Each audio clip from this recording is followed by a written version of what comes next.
Assalamualaikum warahmatullahi wabarakatuh. Shalom, Om Swastiastu, Namo Buddhaya, salam kebajikan dan salam multikultur dari Politeknik Ubaya. Perkenalkan, saya Mentari Septina Putri Widodo. Saya merupakan dosen dari program studi manajemen pemasaran dari Politeknik Ubaya, Surabaya. Video ini saya buat sebagai pernyataan diri dosen dalam unjuk kerja Tridharma Perguruan Tinggi yang biasa disingkat sebagai PDD UKT-PT 2025. Kali ini saya akan membahas salah satu mata kuliah yang saya ampuh, yaitu penelitian pemasaran dengan kode 1402C642. Mata kuliah ini adalah mata kuliah yang wajib diambil oleh mahasiswa semester 4 dan memiliki bobot sebesar 3 SKS. Untuk deskripsi mata kuliah penelitian pemasaran, mata kuliah ini membahas teori, konsep, serta teknik penelitian yang digunakan untuk mengidentifikasi, menganalisis, serta memecahkan masalah di bidang manajemen pemasaran. Dan untuk penilaian mata kuliah ini akan dibagi menjadi dua, yaitu yang pertama 40% nilai UTS dan 60% nilai UAS. Untuk 40% nilai UTS nantinya akan dibagi lagi menjadi 11% nilai kuis, 11% nilai tugas, 18% nilai soft skill, dan 60% nilai UTS. Begitu juga untuk nilai UAS nantinya akan dibagi lagi menjadi 11% nilai tugas, 11% nilai kuis, 18% nilai soft skill, dan 60% nilai UAS. Dalam mata kuliah penelitian pemasaran ini, sistem pembelajarannya dilakukan secara offline atau secara langsung di dalam ruang kelas. Kemudian untuk metode pembelajarannya dilakukan dalam bentuk ceramah, diskusi, tanya jawab, praktik, serta melakukan latihan. Materi untuk mata kuliah ini terdiri dari yang pertama, dasar-dasar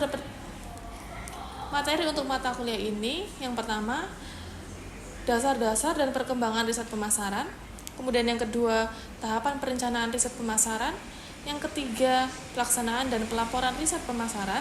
Yang keempat, variabel dalam penelitian pemasaran. Yang kelima, konsep dan teknik sampling dalam penelitian pemasaran. Yang ketujuh, perencanaan dan sumber data dalam penelitian pemasaran. Yang kedelapan, teknik pengumpulan data. Yang kesembilan, implementasi riset dan pengolahan data. Yang ke-10, teknik analisis data. Yang ke-11 juga membahas teknik analisis data. Nomor 12, yaitu menyusun laporan penelitian. Oke, selamat siang semuanya. Siang. Oke, kali ini di mata kuliah penelitian pemasaran kita akan membahas materi baru, yaitu adalah materi terkait variabel penelitian. Tapi sebelum saya masuk ke materi kita hari ini, yaitu variabel penelitian, saya mau review kembali materi kita minggu lalu. Minggu lalu kita membahas tentang apa? Ada yang ingat?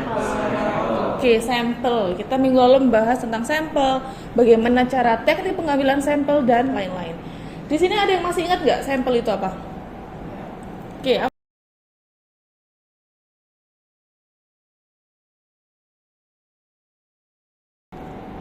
Oke, ya betul. Jadi sampel itu adalah sebagian kecil dari populasi. Populasi itu kan besar ya. Sampel itu adalah sebagian kecilnya dari populasi yang kita fokuskan untuk kita lakukan penelitian. Karena kenapa, kan nggak mungkin ya, misalkan populasinya itu adalah orang seluruh Indonesia. Apakah kamu menanyakan pendapatnya orang satu Indonesia satu-satu? Nggak mungkin kan? Makanya itu kita perlu sampel. Kemudian kemarin sampel itu teknik pengambilannya itu ada berapa? Dua. Apa aja yang ingat?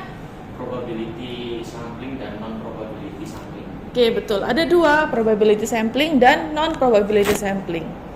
Probability sampling itu yang kalau misalkan kita pemilihan sampelnya acak, sedangkan non-probability sampling itu ketika kita pemilihan sampelnya itu ada kriteria tertentu. Jadi di masing-masing probability dan non-probability itu nantinya akan ada jenis masing-masingnya lagi. Oke, masih ingat ya kata materi kita minggu lalu? Kita masuk materi kita hari ini, yaitu variabel penelitian. Jadi hari ini kita akan membahas beberapa poin penting. Yang pertama, apa itu variabel? Kemudian macam-macam variabel, bagaimana cara mengukur variabel, hubungan antar variabel, bagaimana cara menentukan definisi operasional dari variabel. Oke, kita masuk ke variabel. Apa sih variabel itu? Ada yang sudah mengerti kah, sudah paham, mungkin sudah pernah membaca apa itu variabel? Belum, oke. Jadi di sini secara teoritis variabel itu apa sih? Variabel itu adalah segala sesuatu yang menjadi fokus perhatian dari penelitian. Jadi inti utama dari penelitian yang kalian mau jadikan fokus itu kita sebut sebagai variabel. Nah, di sini ada yang bisa kasih tahu nggak variabel itu seperti apa? Niat beli, oke. Nah, itu juga merupakan contohnya dari variabel. Jadi di sini contoh dari variabel itu bisa kepuasan pelanggan, loyalitas merek, kualitas layanan, niat beli, dan lain-lain. Jadi maksudnya ketika kalian mau melakukan penelitian, kalian fokuskan ke kepuasan pelanggan. Misalkan nih, kalian mau meneliti kira-kira kepuasan pelanggan dari restoran cepat saji McDonald itu seperti apa sih? Nah, berarti kan fokusnya itu kan kalian mau meneliti kepuasan pelanggan. Nah, berarti variabel yang kalian teliti itu adalah kepuasan pelanggan. Paham ya? Ini adalah beberapa contoh dari variabel. Nah, di sini variabel itu dibagi menjadi dua, berdasarkan skala pengukuran dan berdasarkan perannya dalam hubungan dalam penelitian tersebut. Untuk yang pertama, berdasarkan skala.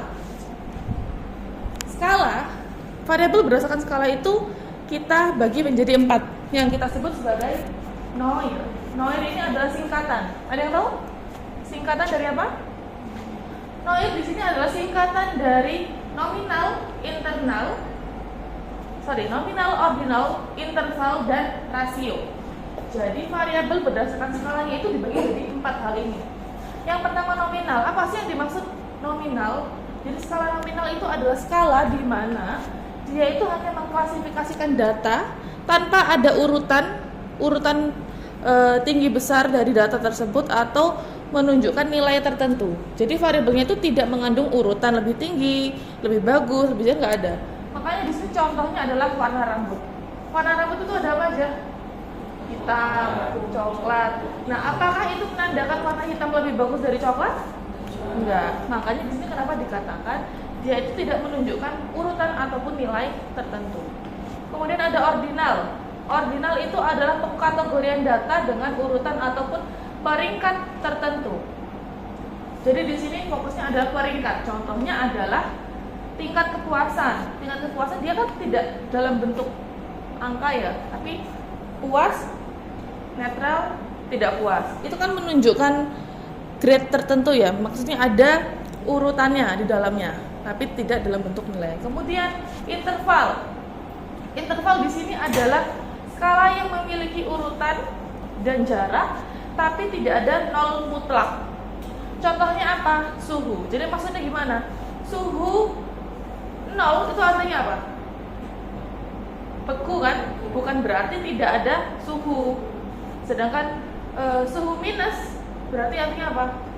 Sangat dingin. Kalau suhu 30 derajat itu artinya panas. Nah, ini adalah contoh dari skala interval. Jadi maksudnya dia walaupun punya nilai 0, tapi nilai 0-nya itu bukan 0 mutlak. Begitu. Kemudian ada rasio. Rasio itu sama seperti interval, tapi kalau interval kan tidak ada 0 mutlak. Sedangkan rasio ini ada 0 mutlak. Makanya di sini dicontohkan misalkan pendapatan. Kalau pendapatan 0 berarti artinya apa? Dia nggak ada pendapatan sama sekali. Kalau pendapatannya minus artinya apa? Berarti dia punya hutang. Kalau ada pendapatan plus misalkan 10 juta berarti itu artinya apa? Memang pendapatannya dia itu sebesar 10 juta. Jadi untuk yang rasio ini tuh dia punya 0 mutlak. Paham ya? Ini untuk yang berdasarkan skala pengukuran. Nah, kalau berdasarkan peran dalam hubungan penelitian itu dibagi lagi menjadi 4. Ada independen, dependent, moderator, sama mediasi. Apa sih sebenarnya variabel ini tuh? Yang pertama kita akan bahas variabel independen atau bebas. Namanya aja bebas, berarti itu dia tidak dipengaruhi. Variabel bebas di sini definisinya adalah variabel yang mempengaruhi ataupun diduga menjadi penyebab adanya perubahan. Jadi variabel independen itu adalah variabel yang mempengaruhi variabel lain. Seperti itu. Contohnya gimana? Ini contohnya, misalkan kalian meneliti pengaruh harga terhadap niat beli, ya kan? Itu kira-kira yang mempengaruhi harga apa niat beli? Harga mempengaruhi niat beli atau niat beli mempengaruhi harga? Harga mempengaruhi niat beli. Itu berarti harga adalah variabel independennya, karena dia adalah variabel yang mempengaruhi variabel lain. Makanya ini saya contohkan, misalkan pengaruh iklan dan influencer terhadap minat beli. Variabel bebasnya itu adalah variabel iklan dan influencer. Jadi itu intinya variabel bebas itu adalah variabel yang mempengaruhi variabel lain. Contohnya ini kalau di dalam model penelitian ya. Ini contohnya penelitian pengaruh harga, promosi, dan citra merek terhadap minat beli konsumen. Kalau kita gambarkan ke dalam model penelitian kan seperti ini, masih ingat ya? Ada harga, promosi, citra merek. Ini adalah apa? Variabelnya, variabel X. Kemudian panah ini artinya apa? Iya, panah ini adalah artinya arah pengaruh. Jadi kalau panahnya dari sini ke sini, berarti ini menunjukkan bahwa harga mempengaruhi minat beli. Nah, kalau lihat dari model ini, berarti variabel bebasnya ataupun independennya yang mana? Yang? Oke, betul. Jadi variabel independennya adalah harga, promosi, dan citra merek. Paham sampai sini variabel independen? Oke, sekarang kita masuk ke variabel yang kedua apa? Dependent. Nah, apa sih variabel dependent? Ini adalah kebalikan dari variabel independent. Variabel independent tadi artinya apa? Variabel yang mempengaruhi variabel lain. Kalau dependent, gampangnya depannya D, berarti itu adalah variabel yang dipengaruhi oleh variabel lain. Dan di sini kata lain dari variabel dependent itu adalah variabel terikat ya. Jadi adalah variabel yang dipengaruhi atau dijelaskan oleh variabel lain. Contohnya, pengaruh harga dan promosi terhadap minat beli. Berarti variabel dependennya yang mana kalau kita lihat dari judul ini? Minat beli. Karena minat beli dipengaruhi oleh harga dan promosi. Tuh. Nih. Pengaruh harga dan promosi terhadap minat beli produk fashion online. Kalau kita gambarkan dalam model penelitian kan gambarnya seperti ini. Berarti ada berapa variabel? Berarti 3. Ada harga, promosi, dan minat beli. Nah, kalau melihat dari gambar ini, kira-kira yang menjadi variabel dependent itu yang mana? Yang betul, yang minat beli. Karena minat beli dipengaruhi oleh harga dan promosi. Oke, paham ya? Itu adalah 2 variabel utama dalam sebuah penelitian. Pasti ada X, pasti ada Y. Kemudian ada variabel lagi. Tadi yang ketiga adalah variabel moderator. Jadi variabel moderator ini boleh ada, boleh enggak tergantung dari si peneliti tersebut. Apa sih yang dimaksud dengan variabel moderator? Moderator itu berarti apa? Ada yang tahu? Jadi di sini variabel moderator itu adalah variabel yang yang memperkuat ataupun memperlemah hubungan antara X dan Y. Tadi X itu adalah variabel independen, Y adalah variabel dependent. Nah, moderator itu adalah variabel yang memperkuat kedua hubungan tersebut. Seperti itu. Maksudnya gimana sih? Jadi variabel moderator itu menjelaskan kapan ataupun dalam kondisi apa pengaruh variabel bebas terhadap variabel terikat itu lebih kuat ataupun lebih lemah, ataupun bahkan berubah arahnya. Gimana sih maksudnya? Jadi misalkan ini contohnya ya. Ini pengaruh endorsement selebgram terhadap minat beli produk fashion dengan gender sebagai variabel moderator ataupun moderasi. Kalau kita gambarkan, independennya adalah promosi, dependennya adalah minat beli. Ini artinya apa? Promosi berpengaruh terhadap minat beli. Kan ini ada kata-kata gender sebagai variabel moderator. Menggambarkan variabel moderator itu gimana? Itu berarti di luarnya sini. Di luarnya sini panahnya kemana? Panahnya bukan ke arah variabel, tapi ke arah panahnya. Ini artinya apa? Gender itu akan memperkuat ataupun memperlemah hubungan antara promosi terhadap niat beli. Logikanya gimana? Gender itu ada apa aja? Laki-laki dan perempuan. Ini kan promosi, itu kalau ada promo, maka minat beli orang itu akan semakin tinggi ya. Tapi karena dimoderasi gender ini maksudnya ketika perempuan yang melihat adanya promosi, itu maka kemungkinan niat belinya perempuan itu akan semakin tinggi dibandingkan laki-laki. Jadi maksudnya seperti itu. Variabel moderator itu adalah gender. Jadi perempuan itu cenderung akan lebih, pengaruhnya itu akan lebih besar dibandingkan laki-laki karena perempuan cenderung suka shopping, misalkan seperti itu. Ini adalah variabel moderasi. Kemudian yang terakhir adalah variabel, ini kelewatan, adalah variabel mediasi.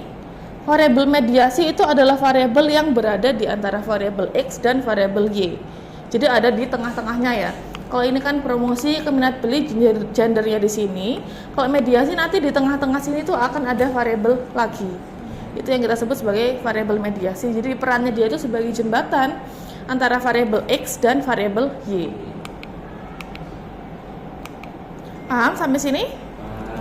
Nah, oke, saya bisa lanjut ya. Kita lanjut ke hubungan antar variabel. Jadi sebenarnya sudah kita bahas sih di sebelumnya ini. Jadi variabel itu punya hubungan antara satu dengan yang lainnya, tapi hubungannya itu ada berbagai jenis. Jadi hubungan antar variabel itu sebenarnya adalah interaksi statistik ataupun logis antara satu variabel dengan variabel lain. Contohnya, jika promosi meningkat, kira-kira apakah akan menyebabkan peningkatan niat beli? Kira-kira apa? Kalau misalkan ada promosi, kira-kira akan meningkatkan niat beli nggak? Ya. Secara logis iya. Itu disebut sebagai hubungan antar variabel. Jadi antara satu variabel dengan variabel lain itu saling berpengaruh. Tetapi jenisnya itu ada 3. Ini yang saya ambil. Yang pertama adalah hubungan kausal ataupun sebab akibat. Jadi di sini maksudnya variabel A itu menjadi sebab terjadinya variabel B. Jadi misalkan ya kayak tadi tuh, ketika dikasih promosi, niat belinya akan naik. Berarti itu kan karena ada promosi mengakibatkan niat beli naik. Itu yang kita sebut sebagai sebab akibat. Kemudian ada hubungan asosiatif dan hubungan resiprokal. Kalau hubungan asosiatif ini adalah hubungan yang keduanya itu saling memiliki korelasi tapi belum tentu saling mempengaruhi. Sedangkan kalau resiprokal itu adalah hubungan balik. Jadi A bisa mempengaruhi B, B bisa mempengaruhi A. Ini adalah perbedaannya ya. Kalau asosiatif ini dia mempunyai keterikatan ataupun keterkaitan, tetapi belum tentu ada pengaruh sebab akibat di dalamnya. Sedangkan resiprokal itu adalah kedua variabel saling mempengaruhi, yang saya bilang tadi, A ke B, B ke A. Kemudian hubungannya satu arah atau tidak jelas arah pengaruhnya. Kalau resiprokal itu dua arah. Jadi ya kalau kita gambarkan dalam panah ya.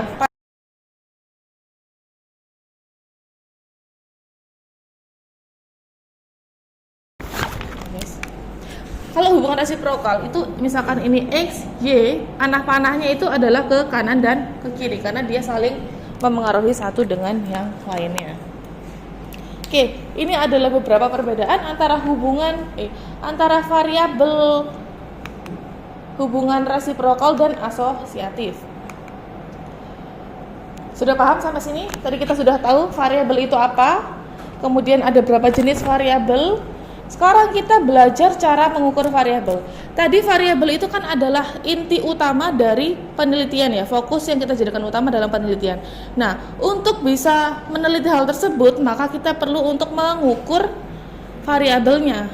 Bagaimana sih sebenarnya cara mengukur variabel? Jadi di sini pengukuran variabel itu adalah proses di mana kita nantinya akan menentukan variabel itu akan dikonversi dalam bentuk data. Maksudnya gimana? Kalian mau meneliti tentang kepuasan pelanggan. Gimana cara kalian menelitinya? Apakah kamu akan nanya satu-satu habis itu kamu ingat-ingat dalam otak? Enggak kan? Nah, makanya di sini ada proses pengukuran variabel di mana nanti variabel itu akan dikonversi dalam bentuk data.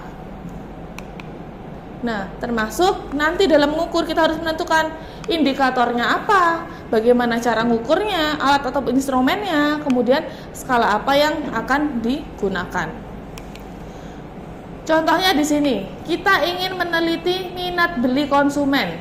Tapi kan minat beli kan kita nggak bisa lihat ya. Kamu minat apa enggak kan saya nggak tahu. Kamu minat apa enggak kan saya nggak tahu.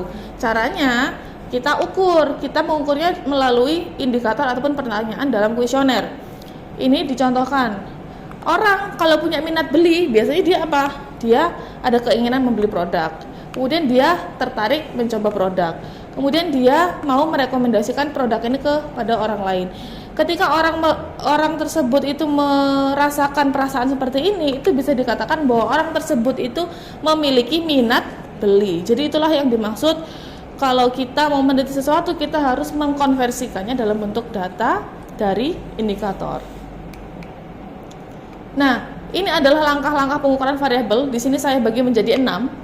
Yang pertama kita harus menentukan variabelnya dulu seperti apa, definisi konseptualnya seperti apa, operasionalnya seperti apa, menentukan indikatornya. Setelah indikatornya tahu, kita tentukan mau pakai skala apa nanti indikator tersebut. Yang terakhir adalah menyusun instrumen penelitian. Kemudian yang kedua adalah menentukan definisi konseptual. Jadi definisi konseptual ini adalah definisi teoritis. Secara teori, variabel tersebut itu definisinya apa. Ini adalah contohnya definisi minat beli menurut Schiffman dan Kanu. Kemudian menentukan definisi operasional. Apa sih definisi operasional itu? Definisi operasional ini adalah definisi konseptual yang dioperasionalkan, ya. Jadi menjelaskan bagaimana variabel itu akan diukur dalam konteks penelitian tersebut, seperti itu. Jadi misalkan ini definisi minat beli adalah kondisi psikologis dalam diri konsumen yang mencerminkan kecenderungan untuk membeli sesuatu.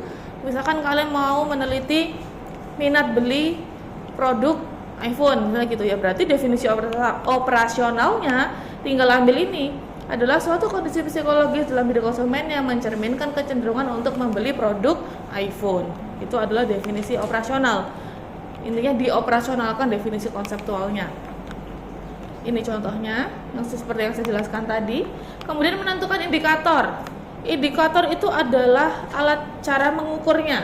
Jadi masing-masing variabel itu akan memiliki indikator tersendiri.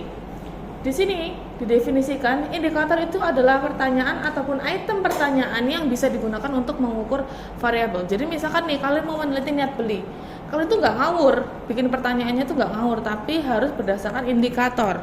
Indikator didapat dari mana? Bisa dari penelitian sebelumnya ataupun dari buku teori seperti itu.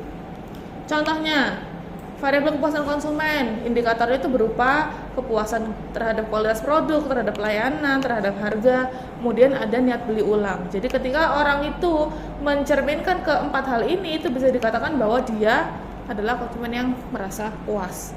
Seperti itu. Kemudian langkah yang selanjutnya yaitu menentukan skala pengukuran. Kalian mau pakai skala apa? Ada banyak, ada skala Likert, Goodman, Thurstone, semantik, sama Staple. Tapi di sini umumnya skala yang dipakai itu adalah skala Likert. Ada yang tahu skala Likert itu apa? Skala Likert itu adalah skala yang biasanya itu dari 1 sampai 5. 1 itu sangat tidak setuju, 2 tidak setuju, 3 netral, 4 setuju, 5 sangat setuju. Nah itu adalah skala Likert. Itu adalah skala yang paling umum digunakan dalam kuesioner. Ini contohnya seperti ini.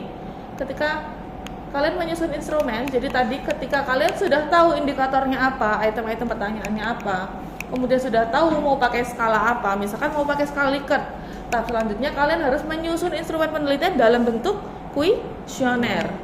Contohnya seperti ini. Nanti ini adalah skala Likert, makanya di sini dituliskan ada SS, sangat setuju, setuju, ini netral, tidak setuju, ataupun sangat tidak setuju. Jadi nanti kalian hanya mencentang terhadap pernyataan tersebut. Jadi kalian memposisikan diri sebagai pernyataan ini, kira-kira perasaan kalian terhadap pernyataan tersebut itu seperti apa. Oke, itu aja materi kita hari ini terkait variabel. Sudah paham ya? Saya rasa. Oke, ada yang mau ditanyakan kah teman-teman? Oke, Syarif, apa? Bedanya yang variabel moderator sama variabel mediasi. Oke, apa sih bedanya variabel moderator sampai mediasi? Karena kan sama-sama di tengah tadi ya saya bilang ya. Sebenarnya inti utamanya, ada yang ingat nggak? Moderator itu berarti apa? Dia itu apa? Memperkuat ataupun memperlemah hubungan antara X dan Y. Sedangkan mediasi itu apa? Dia sebagai jembatan antara variabel X dan variabel Y. Jadi walaupun mereka sama-sama di tengah, tapi mereka perannya itu berbeda. Paham ya? Cari paham? Oke, selanjutnya ada yang mau tanya? Oke, kita jawab. Di dalam satu penelitian itu boleh 2 variabel independen. Oke, dalam penelitian boleh 2 variabel independen atau enggak? Boleh nggak kira-kira? Boleh. Jadi boleh. Sebenarnya penentuan variabel itu murni hak dari seorang peneliti. Jadi misalkan kalian mau meneliti 2 variabel independen, 3 variabel independen, 1 dependen, 2 dependen, itu terserah. Jadi boleh disesuaikan aja dengan kebutuhan dari peneliti. Seperti itu ya. Ada yang mau tanya lagi teman-teman sebelum saya tutup? Oke, apa Caca? Perbedaan utamanya antara variabel sama indikator itu apa ya? Oke, perbedaan utama variabel dan indikator. Variabel tadi itu apa? Variabel itu adalah apa? Inti utama dari penelitian, fokus utama di dalam sebuah penelitian. Jadi misalkan kalian fokusnya itu mau pengen tahu niat benihnya seseorang terhadap bentuk MACD itu tinggi atau rendah, itu yang kita sebut sebagai variabel. Sedangkan indikator itu apa? Indikator itu adalah item yang digunakan untuk mengukur variabel. Jadi untuk mengukur niat beli itu gimana sih? Apa aja itemnya? Nah, itu yang kita sebut sebagai indikator. Dan nantinya indikator itu akan kita pakai untuk menyusun kuesioner. Oke, sampai sini paham teman-teman? Ada yang mau ditanyakan? Sudah? Oke, kalau tidak ada, di sini saya ada tugas buat teman-teman. Tugas terkait materi kita hari ini. Jadi saya minta kalian untuk pilih salah satu topik permasalahan dari kelima fenomena ini. Silakan kalian pilih kira-kira berdasarkan fenomena ini itu penelitian apa yang mau kalian buat. Kemudian buatlah uraian singkat terkait yang pertama, judulnya, kemudian perumusan masalahnya seperti kita yang sudah pelajari minggu lalu. Kemudian identifikasi variabel seperti yang saya jelaskan tadi. Berdasarkan judul yang kalian buat, identifikasikan variabel bebasnya apa, terikatnya apa, moderator ataupun mediasinya apa jika ada. Kemudian tentukan definisi konseptual, operasional. Kemudian setelah itu tentukan ataupun cari indikator dari masing-masing variabel yang kalian teliti. Oke, paham? Oke, sampai sini paham tentang tugasnya teman-teman? Oke, silakan dikerjakan. Kalau misalkan ada yang tidak paham bisa menghubungi saya langsung aja ya. Nanti mungkin misalkan ada yang mau diskusi bisa kita bahas lebih lanjut. Baik, terima kasih atas kehadirannya. Cukup sekian kelas kita hari ini. Selamat siang. Assalamualaikum warahmatullahi wabarakatuh. Waalaikumsalam warahmatullahi wabarakatuh. Makasih ya teman-teman. Thank you.